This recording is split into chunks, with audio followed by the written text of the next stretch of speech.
Erev Tov, everybody. Chanukah Sameach. Two shorter essays from Rabbi Tukachinsky tonight that I think continue, and in particular, I think the second one, which we'll hopefully have a chance to see both since they're both short, continue to sort of exemplify her approach of taking a concept that's introduced through a narrative and expanding it out with a little bit of a look at the place where it appears itself, more of a kind of just analysis, conceptual analysis, and a little bit of reference to some surrounding or related sources. So the first one is called Bli'ah, swallowing, which we know happens in the dreams at the beginning of Paro's dreams at the beginning of this week's Parashah. Share my screen and we'll dive in. Bli'ah. The swallowing that the sheaves or the cows, I should say, the swallowing of the sheaves or of the healthy cows at the hands of the other sheaves or the hands of the thinner cows and ill cows is a central detail in Paro's dreams. The explanation of the swallowing, according to Yosef, is all of the plenty in the land of Egypt will be forgotten, and the famine will ravage, consume the land. It seems that the sheaves which swallow up the other sheaves are the central clue to this direction of interpretation. The cows which swallow cows is something which the imagination could accommodate. In other words, yes, maybe not whole cows swallowing whole cows, but the concept of a cow eating up something is something which our imaginations can understand and accommodate. But sheaves don't swallow anything, even in our imagination. This is a supernatural, not metaphysical kind of phenomenon. Therefore, it's clear that we must be speaking about some kind of metaphor. I think she's pointing out just when it comes to interpretation of dreams, and we talked about this actually last week, about the ways in which dreams can serve as a prophecy because someone may actually have a subtle intuition where their subconscious is picking up on clues that even their conscious hasn't yet been able to understand because it's distracted by other things. So if interpretation of dreams sometimes involves taking the dreams really at a more literal sense, right, then cows swallowing cows could have been some vision of a time when cows were going to eat up other things. But because it's impossible in real life for sheaves to eat up other sheaves, then we know from that one of the two dreams that we have to be talking about something metaphorical. If the healthy sheaves signify or stand for the years of plenty, and the thin sheaves stand for the years of famine and drought, then the swallowing of one by the other indicates the force of the famine, and the meaning is that no remnant will remain from all of those years of plenty, right? Again, just sort of straightforward interpretation of the parable. If the thick, hardy sheaves are the years of plenty and the thin sheaves are the years of famine, then the idea is the famine is going to swallow up the plenty so completely that no remnant of it will be left. The good years, which appear in this kind of steady flow, create, now she's not speaking about the interpretation of the dream specifically, but about our reality, the kind of human experience. Good years that follow, sequentially one after another, create the illusion, ashlaya. Again, as has been the case, her Hebrew, I think, is the most poetic and has the most new words for me of all our Hebrew texts that we've studied so far. So good years that come kind of in sequence create the illusion of plenty and of kind of tranquility, and lead to wastefulness and ostentatiousness, right? A person who has enough successive years of plenty is lulled into a sense that they have more than they could possibly need, and therefore then is likely to become kind of wasteful and not be so careful with how they use what they have. Even if they don't end in years of years of total emptiness and lacking, it's hard to imagine or hard to assume that there would be much left from good years, right? That's the normal nature, is kind of eventually when things quiet down from the good years, you don't leave much over because you get used to a higher level of consumption. But here, what's being described is the thin ones swallowing up the healthy ones. And the meaning is that the reason why there's nothing left from those years of plenty is not actually dependent on the years of plenty, but specifically on the quality of the sort of decline. In other words, it's a subtle point that she's pointing out, right? Which is the very fact of plenty itself sometimes makes us become, as she said, ostentatious and wasteful consumers. So it could just be that when things decline even to an average or sub-average level, but not to complete famine, we will run out or have very little left over because of the way we have become consumers in years of plenty. But if that were the case, the dream wouldn't need the thin sheaves to swallow the thick sheaves. It could just be the thick sheaves then went away and there wasn't much left, right? But the specific image in the dream is of the thin sheaves swallowing up the thick sheaves. That is to say that there's something about the quality of the famine that eliminates all the plenty, not just the way we behave in the years of plenty, right? She goes on to explain. The forgetting, right, which is how Yosef interpreted. He said, all the plenty will be forgotten. That forgetting comes because of the tremendous degradation of the using up and elimination of every good portion of land, the destruction of the agricultural foundation, and the depth of destruction of produce, and of kind of ongoing growth, and the kind of agricultural product which is needed for existence. In other words, all that is going to be wiped out by this famine. From the absolute poverty, the good years will be remembered as only a distant dream and not a reality. No one will remember the fatty taste of that time of agricultural prosperity and wealth, right? So just again, starting with a plain sense interpretation of the imagery, focusing on the sheaves because the cows could be literal at some level. So the sheaves have to represent the idea that the famine is going to be so harsh. It's not just the end of a period of prosperity during which people become wasteful, but the famine will be so severe that everything will be used up and will even become rendered a distant memory.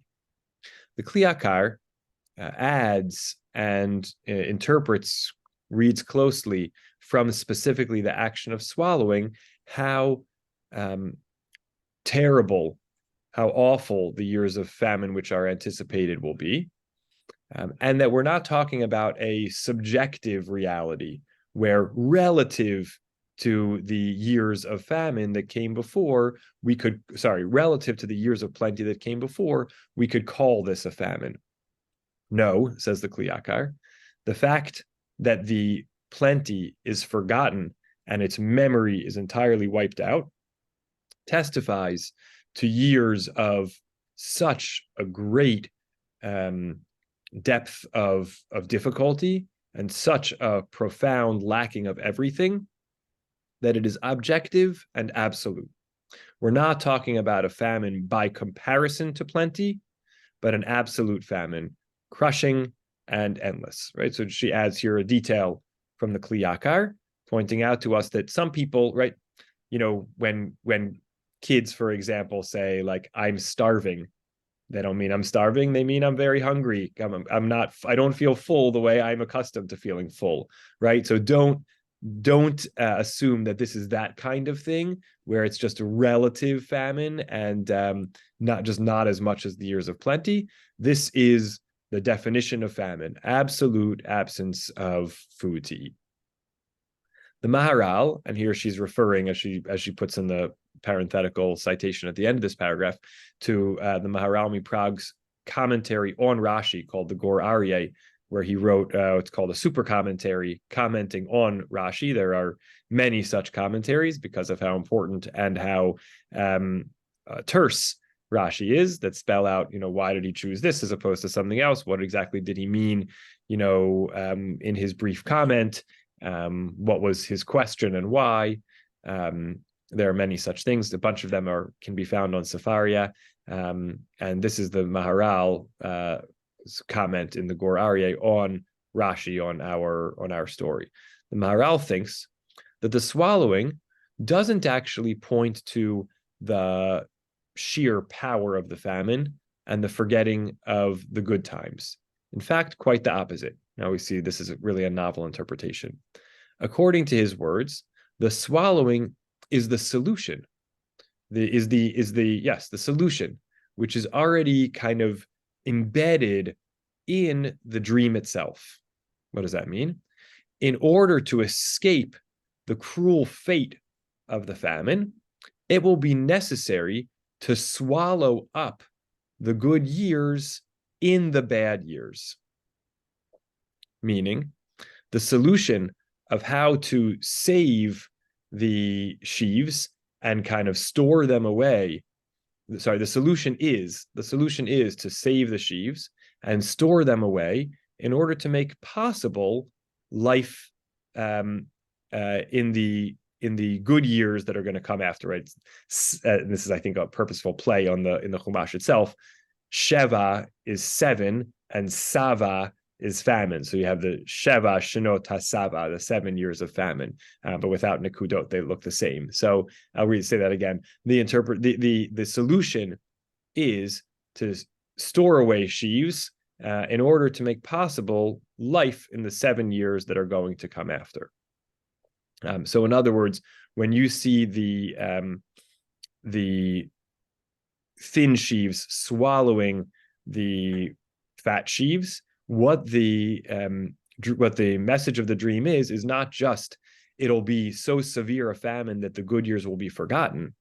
It's really saying feed yourself in the lean years with the prosperous years. That's the second layer of interpretation. Why are the thin sheaves swallowing the thick sheaves? To tell you what you're going to eat in the years of the thin sheaves are the thick sheaves. Set them aside so they'll be available when you no longer have anything else in those lean years. According to the words of the Maharal, this explanation is theologically necessary. How could Yosef suggest a solution that is not built into the dream? It would be the height of chutzpah, heavenwards, to try to suggest something that didn't come from God, right? And maybe the solution wouldn't be successful against the decree. So that would be a very foolish thing to do. Yosef has said, the interpretations come from God, and now he's just going to sort of go off on his own and say, and here's what you should do. No, all of this is coming from God, is what Yosef's interpretation is meant to portray, and therefore the solution comes inside the interpretation of the dream. And also, there's another political reason why Yosef would not make this up on his own, which is the depth of his obligation to Paro to kind of explain the dream, and so he wouldn't just sort of go outside of that. That's what his duty and responsibility was, interpret the dream. And so we have to assume that his comments are all built inside of that framework. Okay.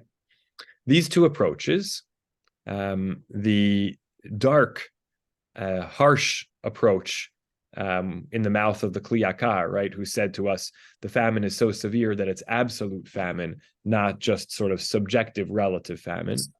And the comment of the Maharal, the interpretation of the Maharal, which kind of binds some hope to the situation, right? The one that says the dream itself actually includes the solution to the problem, have something in common. Both of them identify the kind of wondrous part of the dream, the supernatural, kind of beyond belief part of the dream, the unexpected data point in it, hanatun habilti mitbakesh, the not obvious, not expected kind of content which is within the dream. And whereas the Kli Yakar sees in this specific point the deepest point of lowliness, the Maharal sees in it the point of hope and light.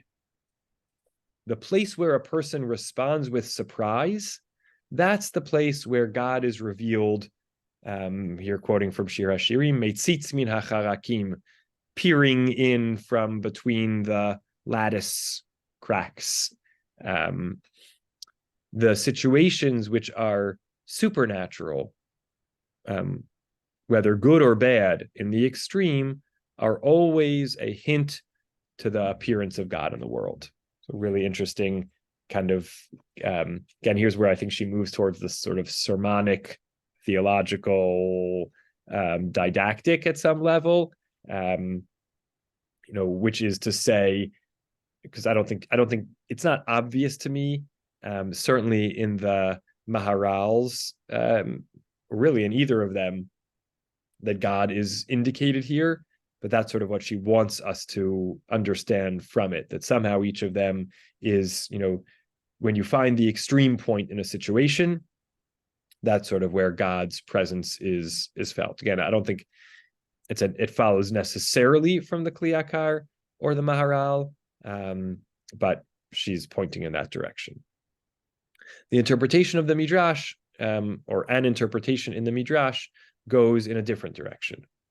And the Midrash in Breshit Rabbah says, "And behold, from the river, from the Nile," this is when the cows are coming up, and the Midrash says, "At the time when years are good, then beings become fraternal, brotherly, one towards another." As it says, and they, were grazing in the, whatever the achu is in the swamp, with love and with fraternal relations in the world. Maybe a play on vatirena, grazing, and reut, friendship or closeness, and achu, a very unusual word seeming to mean this, swamp land that they were grazing in, could be a hint to achava, to siblinghood or fraternity. So the Midrash is saying, when things are good, that's when people get along. Amar Rabbi Acha, says Rabbi Acha, and then the seven thin sheaves coming up, when in years where things, the economy or otherwise is bad, then the bodies of people or creations, produce scabs or lice, boils, something along those lines. Here's how she interprets.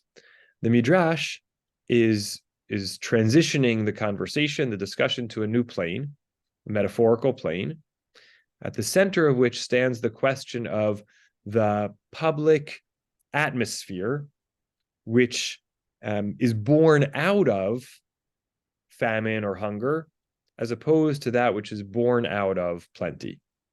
At a time when there's plenty in the world, everybody, grazes in the swamp together.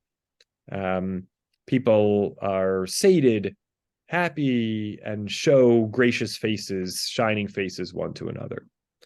In a time of famine, it's not just the belly which dries up, but also the joy of life.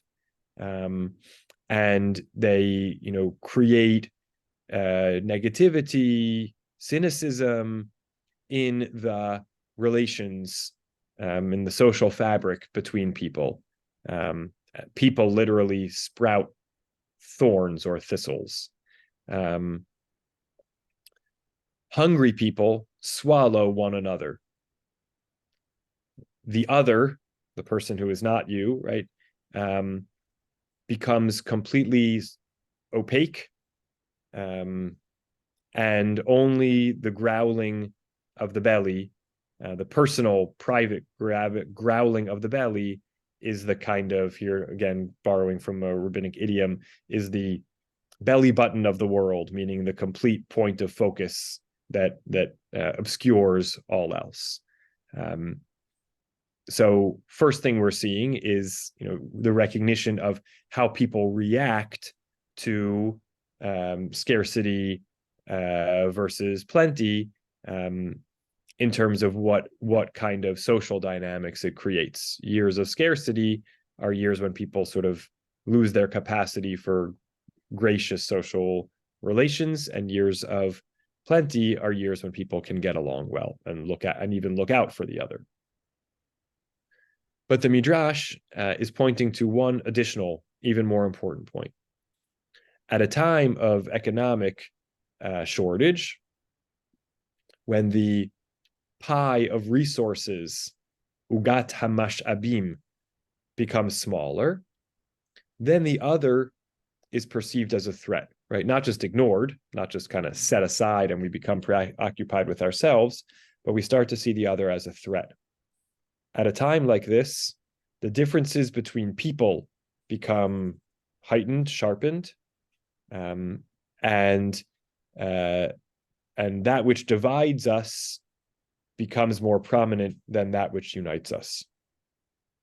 The other becomes even a demonic figure, so that even if it is a thin sheaf, we suddenly think that it could swallow us whole, and is threatening to do so, right? So our own perspective on the other, when things are scarce, we come to see it as threatening, even if in real life it's so non-threatening. The stereotype of the foreigner, who, the threatening foreigner, becomes blown up to disproportionate dimensions, which threaten to consume the last drop of grace and the humanity of the person who feels themselves being threatened.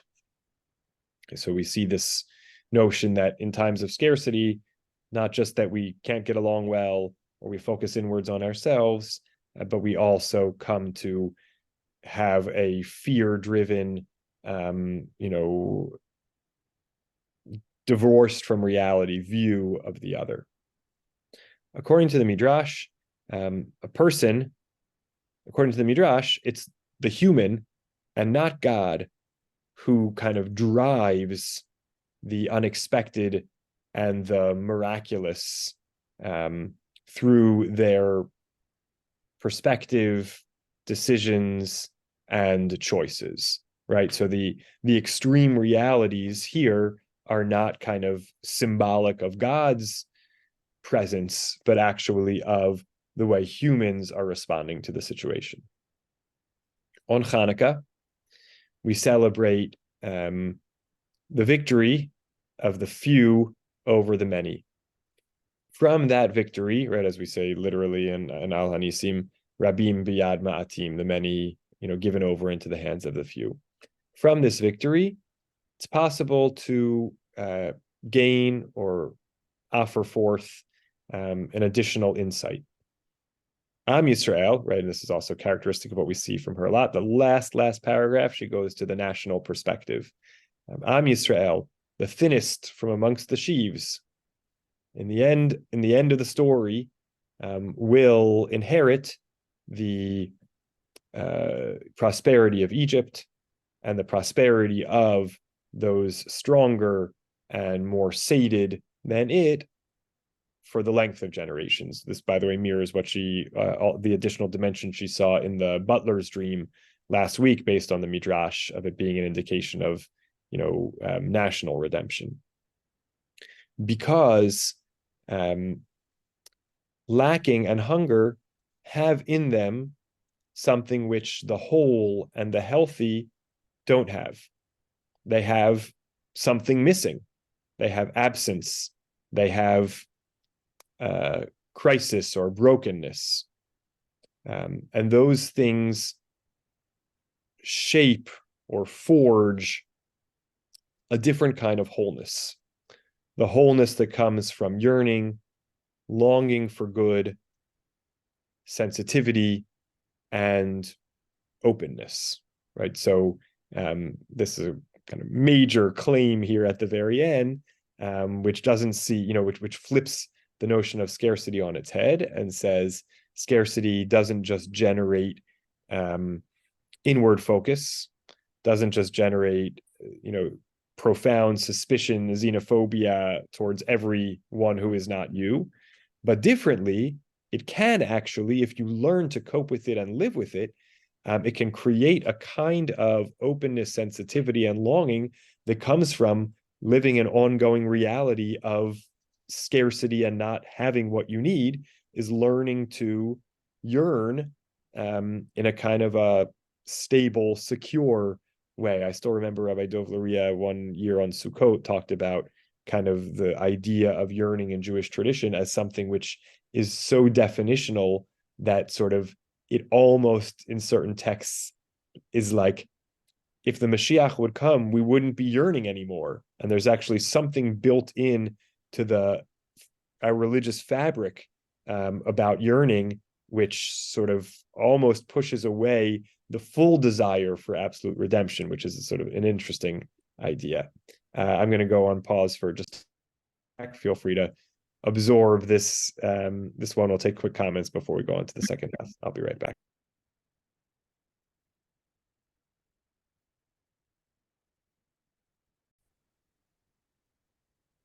Okay, I'm happy to see Lance has a hand up. Go ahead. Okay, I'd like to look at two quotes. This is Rabbi Google. The place where a person reacts with surprise is the place where God is revealed peeking through the cracks. The situations above the extreme good or bad nature are always a hint of the appearance of God in the world. Mm-hmm. Now, I just want to contrast that. Let me see if I have this. Oh, yeah, here we go. That was a quote from our essay. Absolutely. And here's another one. According to the Midrash, man and not God creates the unexpected and the miraculous in their gaze, in their decisions and choices.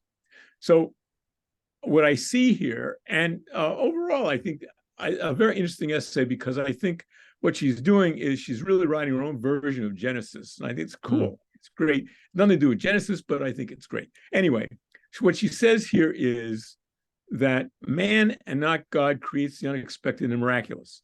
Before, she's saying that there is a hierophany or a manifestation of God in the world. And I think that if you look at all of this carefully, you will see two things. One, Joseph is on an upward arc. His whole life starts out basically in the pit and rises to running Egypt for 80 years, from the time he's 30 years old until the time he dies when he's 110. Whereas just about everything else in this world is on a downward arc. And here we have these downward arcs actually work in a way in a plot to energize and raise Joseph. And the whole thing comes down to the idea that it's God who is the author of all. It's God who is doing all this.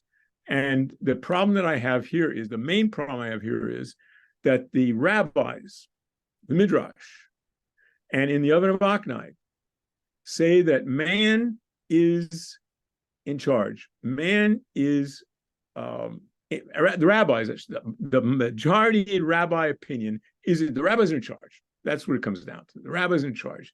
And all the miraculous, that, ignore that, the black coal and the carob trees and everything all, and the caving in the walls and all that stuff. That's nonsense. That's just, that's up in heaven somewhere. It means nothing. Fundamentally, for me, the situation here is a contrast between rabbinic Judaism on the one hand and what I would call priestly Judaism on the other hand. Now, priestly Judaism, for me, is a Judaism in which God is in complete control, but also, and here's something that Rabbi Zev Farber in one of his articles in Torah.com says, and that is there, and I'm not sure I even understand where he got this from, but for me, it is the key point. The key point is human beings cannot manipulate God. That's the key.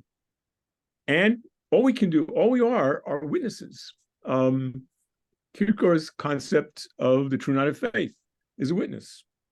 We all think of ourselves as, able to do things. United Nations, we're going to have a vote. And because of that vote, we're going to change what's going on in Gaza in the war. Great. Wonderful.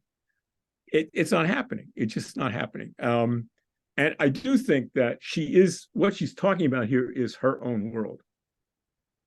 I think that what she's talking about is trying to enable herself, get herself in a position to really handle all the bad things that are going on around her, the famine of her world, our world, for that matter. And, so what would your response be, Rav Stephen, to what I just said? Wow. I don't think I have a ready response, but I appreciate I think you're right that it lends itself to a reading about kind of what is the role of God versus the role of humans, who's really in charge, who's really writing the story. And I think I also really like your notion of her sort of writing her own Genesis, so to speak. So those things all resonate. Other comments before we go to the next one? Okay, great. This next one, Chipus, I really liked and very much spoke to me. So I look forward to sharing it with you now. Oh, we're just saying hello from Studio 54, which is having a Hanukkah night tonight. Oh, wonderful. Looks great. Thank you for joining from there. Great. Okay, here we go. Vaychapes bagadol hechelo vakaton kila vayimatzei hagavia bamtachat binyamin. So this is towards the very end of the parashah. One of Yosef's setup situations where he hides his cup in Benjamin's sack, or has his people do it, and they chase back after the brothers who have left, and they find it says he searched, starting with the oldest and concluding with the youngest, and the cup was found in Binyamin's sack. Searching for this cup, which in the end is found in Binyamin's sack, is a stage. Here's another new word for me. Mivuyam. I think it's from the language theater.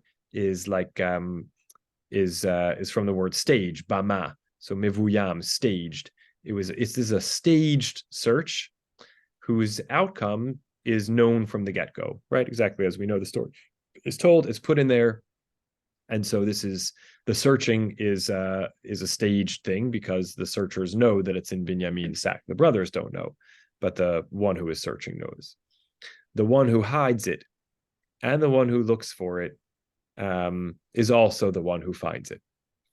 This searching was arranged by the kind of under the authority of the government through the use of force, and involves a kind of harm or offense to the human rights of privacy and dignity.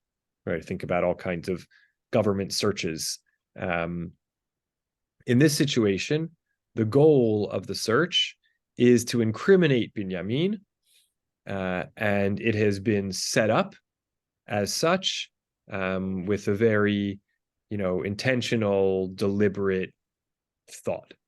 Right? This is a staged thing whose goal is, this is a ruse in order to be able to incriminate Binyamin, who has not done anything wrong.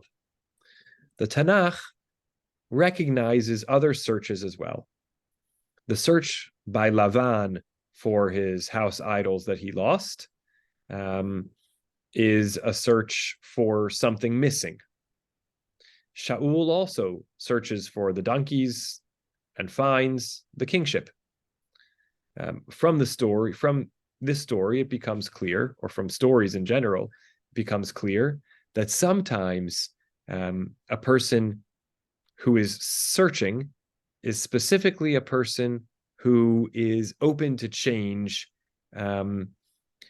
regarding the identity of the object or the thing which will complete his seeking or his lacking, right? A person who's in search of something sometimes is the kind of person who, can find a new thing that will fill their lack.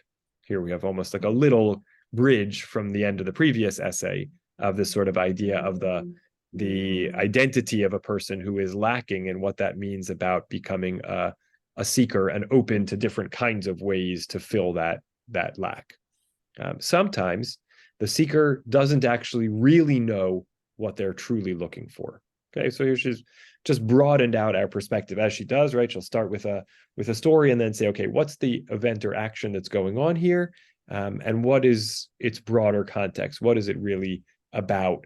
Or what's this particular instance? How does it fit into the broader framework? So here we have the story of a search. This search is a staged search. There are other searches in Tanakh, sometimes for one very specific thing. Sometimes the searcher winds up, discovering something new along the way. Searches lend themselves to all kinds of discoveries. Nowadays, searching, and she puts it in quotes, chipus, is something you do on Google.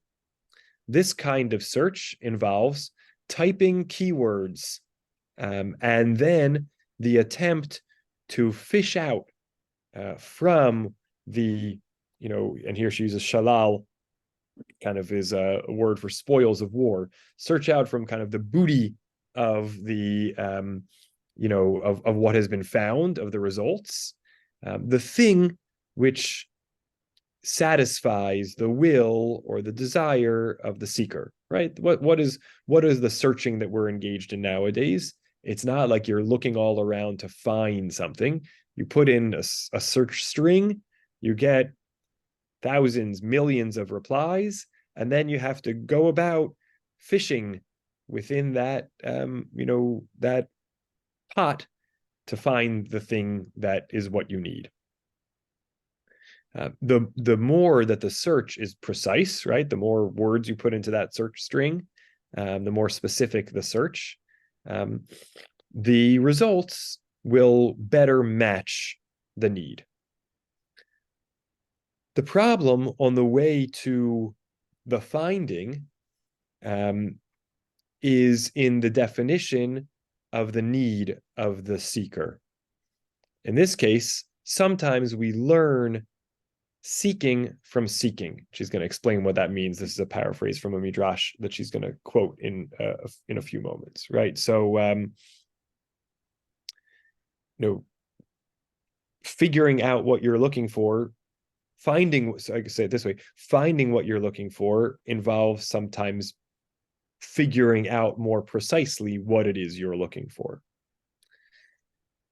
The searching in our parashah, right, in our story, albeit a forced, artificial search, does serve as an avtipus, right? That's an archetype for searching in an entirely other sense. Now this is her bridge to the kind of sense of spiritual seeking. Although she's going to use it to get there, she's going to use a different kind of physical search.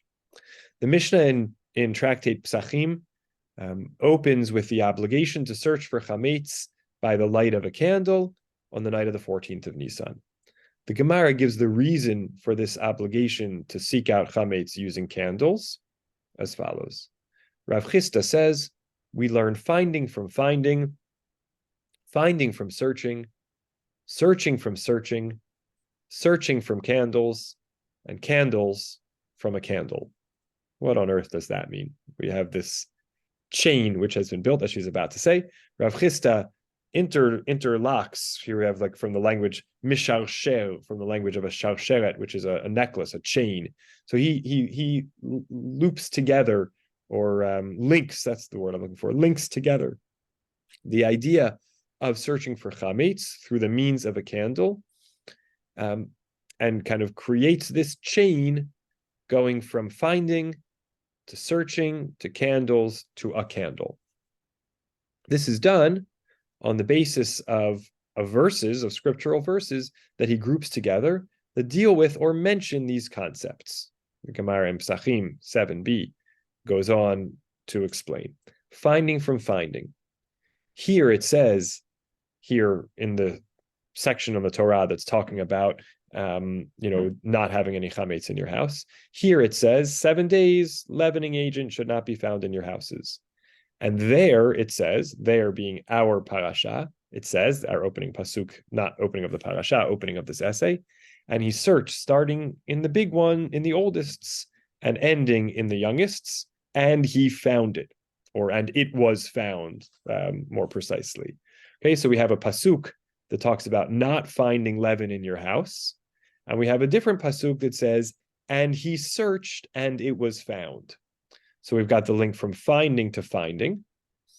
Umitziyah, finding from seeking, in the same verse, right? In this latter verse, we have the cup being found, and that verse started with the seeking.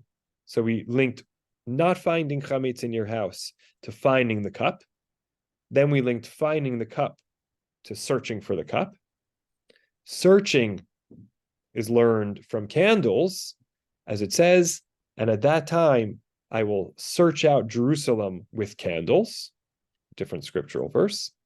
And then candles are learned from, or take us to, really are learned from a single candle, as it says, the candle of God, Ner Hashem Nishmat Adam, is the soul of a person, Chofes Kol Chadrei Baten, that seeks out, examines all of the inner chambers. At first glance, that's the end of this passage in the Gemara, explaining how we get finding from finding, finding from searching, searching from candles, because you search out Jerusalem with candles, and then candles takes us to an individual candle, which seems, by the way, like a stage we could have skipped, because we have searching and the single candle in this last verse. So I don't know exactly why we need searching from candles and then candles to candle. We could have gone from searching straight to individual candle. Maybe, I'm sure there's plenty of commentary about that. But at first glance, this drasha, this homily of Rav Chisda is strange and sort of roundabout, unwieldy, misurbelet. What's the link between the prohibition of thou shalt not find, or there shall not be found, the prohibition of chametz? What does that have to do with looking for the chalice, right, the cup, in Binyamin's sack and finding it there?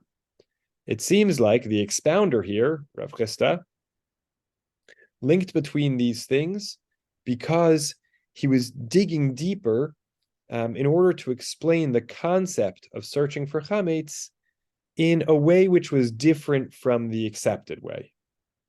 What's commonly accepted is to think that we're looking for actual substantive chametz, something of a particular size, in order to destroy it.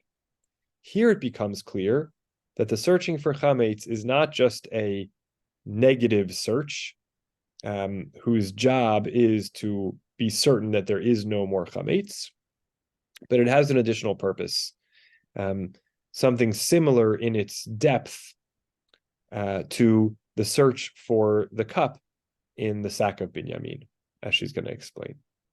Regarding the search for that cup, we can learn it from the candles about which it says in Sephania that God says, I will seek out Jerusalem. I will search out Jerusalem, or search in Jerusalem with candles. The topic or the subject in this verse is the seeking after the sins of Jerusalem. God is kind of, looking for the sins of Jerusalem by candlelight. And the candles are the candle, that is to say, the soul of a person. There in the depths of the soul is found God's candle, the light of purity and cleanliness. More than that, kind of, whatever the spiritual sense of that is, unblemishedness, maybe we can say. In order to find this candle that's inside us, in our souls, a person needs to be blameless, needs to be free of the cup of the foreigner, the stranger's cup amongst his own vessels. With the help of this link between searching for chametz and searching for the cup, Rav Chisda explains not just the notion of searching for chametz, that has to do with an inner cleansing, but also then explains the story of Yosef. Searching for the cup was not a seeking out of property, of possessions. The goal of the search itself, the examination, fingering almost, the goal of the search itself was the examination, the fingering of the vessels of the brothers. In the picture, or for the picture of this search, there is a message. Yosef wants to remind the brothers, again, they don't know it's Yosef, but the behind the scenes, the unknown Yosef wants to remind his brothers where the point that they need to pay attention to is, in order that they undergo an internal clarification and understanding of how they became trapped in the filth, impurity, defilement of Egypt. And in order to remind them that hope for good is not found in the sheaves, in the food, the sustenance that they're going to bring in their vessels, but rather in renewing their direction to the good, in the direction of good. They have to clear themselves, free themselves up, become cleared out and free, to deal with the family crisis that they are going through, or that they have gone through, and what led to it.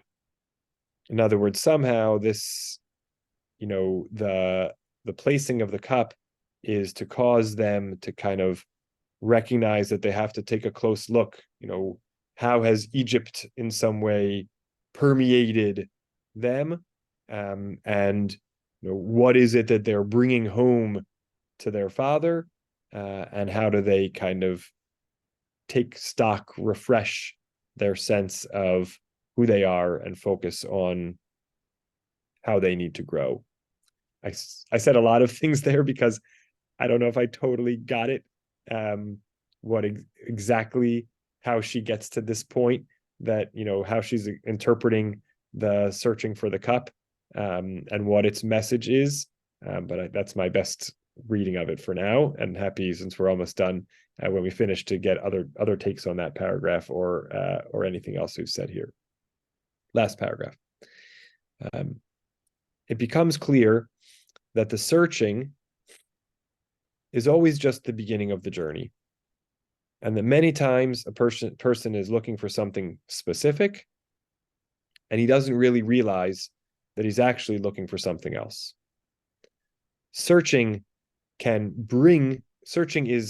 lends itself to lead to other searching, and that searching to other searching, right? That's how she wants to interpret for us kind of this Gemara in Psachim, the kind of the point of linking all these things together is to highlight for us that one kind of looking really can and should lead itself to another kind of looking. The search for chametz is more than just the search for chametz. We have to, open ourselves up to that and embrace that at a certain level. And in the end, at the very end of the journey,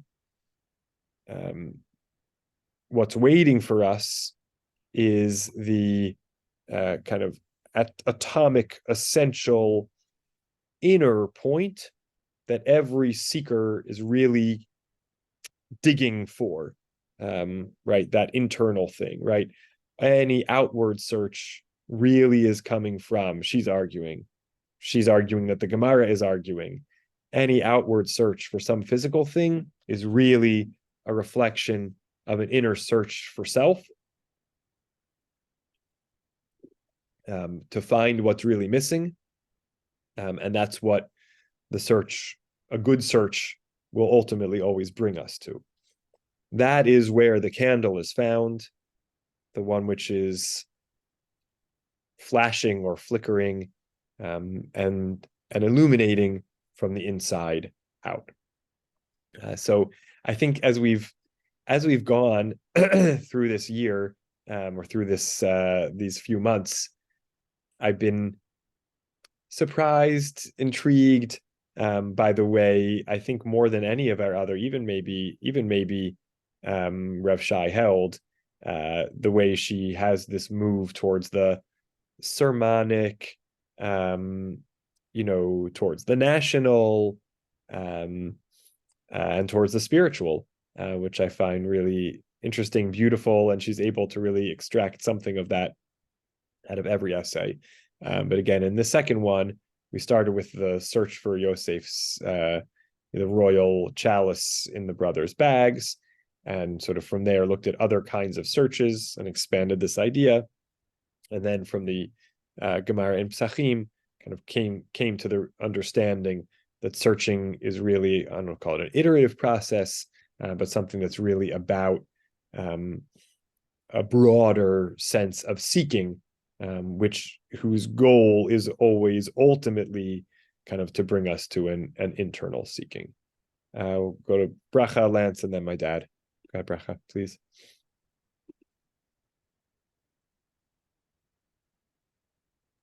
Okay, can you hear me?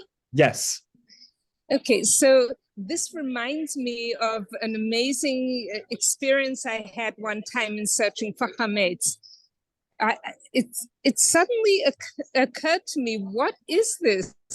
We place these 10 pieces of bread scattered around different parts of our dwelling place, and then we go look for them. It's like, it's not rocket science. We are the ones that put it there. So what's the big deal? Yes. And then I realized that was the big deal, that it was we who put them there, and that we're supposed to be learning something from that. Beautiful. I think that's exactly what she's getting at, that, and maybe it links also to the previous essay, also the sort of perspective of, are we searching for something we think is outside ourselves, and maybe the ultimate realization is to recognize that what we're searching for is always something that we have created, or are, we're searching after the crumbs that are in the wake of our actions. So that resonates very much. Yeah, thank you, Lance. Go ahead. Okay, I think for me, the key point here is that she overlooks the superscript. The central concept in the story of Joseph and his brothers is the trickster, the character of the trickster. And my understanding is that in both myth and literature, one of the main characters is always the trickster. And if you think back about Genesis, you'll see that just about everybody's trickster, from Abraham to Jacob and so on. They're all a bunch of tricksters.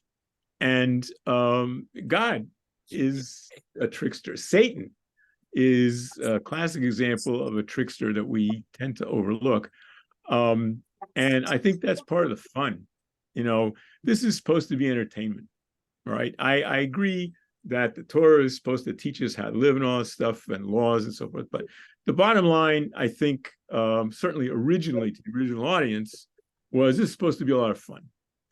And what we're watching here are tricks. And if you turn to movies and television today, here's one. My understanding, I could be wrong, but the Israelis played a trick on Hamas. They sent Hamas, in return for hostages, they sent Hamas women who were not, big deal terrorists, but they had committed small crimes or something like that. And I think that's, part of the whole wonder of what's going on in the world today. I mean, Hamas is a trickster's trickster. I mean, they're constantly playing tricks. They play tricks on CNN. They play tricks in the United Nations. They play tricks on everybody. And everybody falls for their con. It's amazing. But then everybody else is conning too. It's Jacobean city comedy. Everybody's a con artist, including me. I agree with you. I mean, I think she makes this clear at the beginning that the focus, that the whole searching is a setup and is reflective of, deception on Yosef's part. And of course, that begins with the deception of the brothers when they sell him, deception to their father, and all of those things. So I think you're absolutely right to point those out. And I think she, she wouldn't say that she's overlooking it. I think she would say she's bracketing it, but maybe, we can take in your point that maybe it can't be separated from the other pieces of the story. So thank you. Dad, go ahead. So the author says that the person who hid it is the person who searches for it, is the person who finds it. I couldn't find it.